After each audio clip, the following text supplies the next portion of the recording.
name is Jim Petty, Airport Operations Manager. My first name is Parrish, last name is Treweek.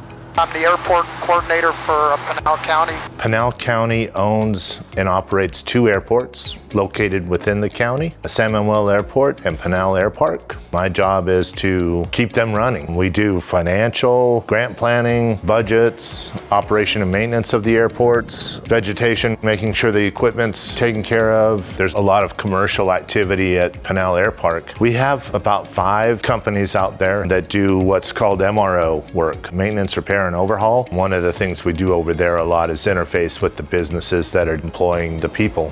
Most big corporations, when they come in, one of the first things they ask is if there's an airport in the local area.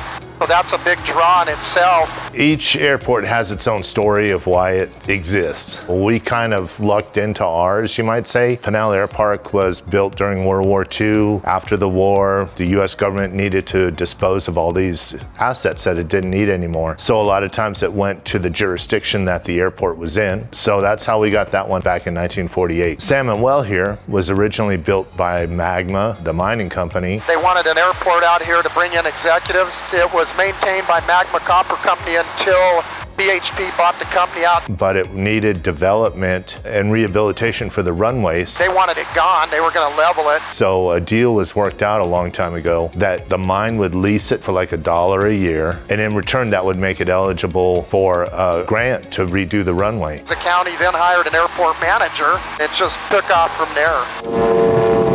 The airports that the county owns and operates operate in the black. A lot of general aviation airports have to be subsidized by the jurisdiction's general fund. We don't have that issue. San Manuel Airport as well as Pinal are funded by aircraft fuel taxes. They're paying a landing fee. We get grant funds from the state and the feds. And then of course we have lease and permit revenue for hangars we rent or land we lease or permit at the airpark. That goes to help with the operation and maintenance of the airport. So the majority of the improvements are done through those. It's not taxpayer money.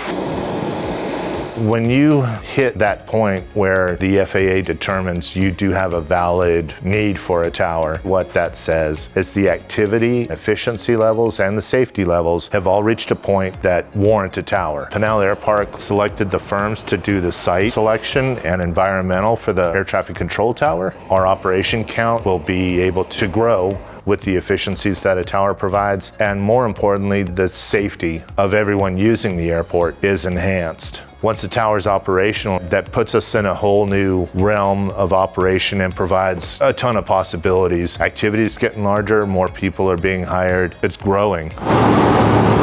They provide a good draw for businesses. Here at San Manuel, we work with the mining companies. So we constantly have exploratory things going on, as well as military and customs border patrol work out here quite a bit also. The Department of Defense brings their helicopters out here once in a while to train. Forest fighting efforts are based out of here when there's a local fire. For San Manuel, as a current modern airport, we're keeping it up to standards. It's a big draw for people. It is an attractant, something that might cause a tipping point to go in the favor of a business coming here, which in turn provides jobs.